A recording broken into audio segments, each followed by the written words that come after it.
Is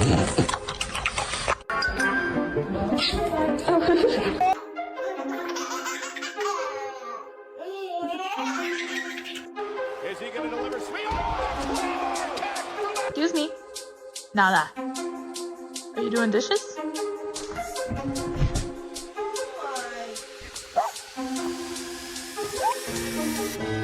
I can't bring my 5-ounce shampoo, but she can bring a whole peacock.